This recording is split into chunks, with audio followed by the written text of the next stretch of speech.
जय श्री कृष्ण दोस्तों, किशोरी क्रिएशन से मैं सपना शर्मा आप सभी का हार्दिक स्वागत करती हूँ आपके अपने चैनल पर। दोस्तों, आज माता लक्ष्मी की महिमा की कहानी सुना रही हूँ मैं आपको। आज के वीडियो का यही प्रसंग है और शुक्रवार वाले दिन तो इसे विशेष तौर पर सुनना चाहिए, जिससे माता लक्ष्मी की कृपा आप सब पर बनी रहे। आइए सुनते हैं माता लक्ष्मी की कथा। एक गाँव में एक साहूकार रहता था। साहूकार की एक बेटी थी। उसकी बेटी जो है रोजाना पीपल सींचने के लिए जाया करती थी और पीपल के वृक्ष में से रोज लक्ष्मी जी प्रकट होती और चली जाती। एक दिन लक्ष्मी जी ने साहूकार की बेटी से कहा, लक्ष्मी जी ने उस लड़की से कहा कि तू मेरी सहेली बन जा। तब उस लड़की ने कहा कि मैं अपने पिता से पूछकर तुम्हें कल बताऊंगी। और वह लड़की घर गई। उसने घर जाकर के पिताजी को सारी बात बताई तो पिताजी बोले, बेटा वो और कोई नहीं, लक्ष्मी जी है, हमें और क्या चाहिए, तू लक्ष्मी जी की जो है सहेली बन जा। अब दूसरे दिन वह लड़की जो है पीपल सींचने के लिए फिर गई। तब लक्ष्मी जी फिर आई, बोली तू मेरी सहेली बन जा। तो वह लड़की बोली, हाँ मैं तुम्हारी सहेली बन जाऊंगी। और वो दोनों सहेली बन गई। लक्ष्मी जी ने उस लड़की को जो है खाने का न्योता दिया। अब घर पर आकर उस लड़की ने अपने माता पिता को बताया कि लक्ष्मी जी ने तो जो है मुझे खाने का न्योता दिया है, उन्होंने तो मुझे अपने घर खाने पर बुलाया। तब उसके पिताजी ने कहा कि सहेली के घर जाना तो सही, पर संभाल कर जाना। जब वह लक्ष्मी जी के यहाँ गई तो लक्ष्मी जी ने उसे ओढ़ने के लिए शाल दुशाला दी। लक्ष्मी जी ने उसे रुपए दिए, सोने की थाली, सोने की चौकी, सोने की थाली में जो है 36 प्रकार के व्यंजन परोसे। लक्ष्मी जी ने उसे जो है 36 प्रकार का भोजन करा दिया। वह लड़की जब घर जाने लगी तो लक्ष्मी जी ने उसका पल्ला पकड़ लिया। तब लक्ष्मी जी ने उससे कहा कि मैं भी तेरे घर खाने पर आऊंगी। तब उस लड़की ने कहा ठीक है आप आ जाइए। और घर जा करके वह लड़की जो चुपचाप बैठ गई।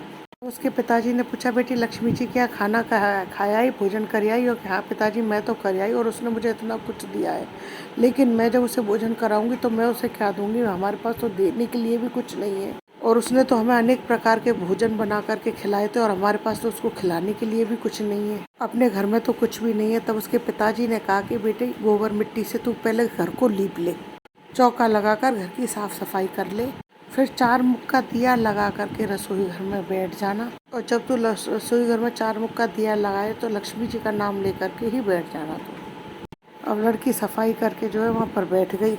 उसी समय एक रानी नहा रही थी और रानी का नौलखा हार जो है चील ले गई और चील में नौलखा हार ले जा करके उस लड़की के घर में डाल गई। और वहाँ से वह लड्डू उठा करके ले जाती है। बाद में वह हार को तोड़ करके बाजार गई और वहाँ से सामान लाने लगी। तब सुनार ने उससे पूछा कि तुम्हें क्या चाहिए? तब लड़की बोली, सोने की चौकी, सोने का थाल, शाल दुशाला, मोहरे दे दे और सारी सामग्री दे दे और 36 प्रकार का भोजन बन जाए इतना सामान दे दे। अब सारी चीजें ला करके उसने बहुत तैयारी करी। उसने जो है रसोई बनाई। तब उसने गणेश जी से कहा कि लक्ष्मी जी को बुलाओ। अब आगे आगे गणेश जी और पीछे पीछे लक्ष्मी जी आई।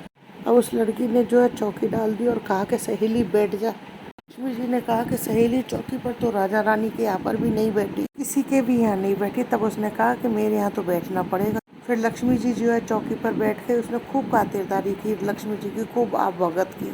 जैसे लक्ष्मी जी ने उस लड़की की थी वैसे ही उस लड़की ने लक्ष्मी जी की खूब आवभगत करी। अब लक्ष्मी जी उस पर खूब खुश हुई और लक्ष्मी जी ने उसके घर में खूब रुपया पैसा कर दिया। तब साहूकार की बेटी ने कहा कि मैं अभी आ रही हूँ, तुम यहीं पर बैठी रहना। और वह साहूकार की बेटी वहाँ से चली गई। लक्ष्मी जी नहीं गई और चौकी पर ही बैठी रही, उसको खूब धन दौलत दी। हे लक्ष्मी जी, जैसे तुमने साहूकार की बेटी को दिया वैसा सबको देना, कथा अधूरी हो तो पूरी करना, पूरी हो तो मान करना। बोलो लक्ष्मी मैया की जय। दोस्तों, यदि आपको मेरा ये वीडियो पसंद आए तो प्लीज़ मेरे वीडियो को ज़्यादा से ज़्यादा लाइक और शेयर करें। यदि आप मेरे चैनल पर नए हैं तो मेरे चैनल को सब्सक्राइब करना ना भूलें। पास ही में बेल आइकन को दबाएं जिससे मेरे आने वाले हर नई वीडियो का नोटिफिकेशन आपको मिल जाए। जय श्री कृष्ण दोस्तों।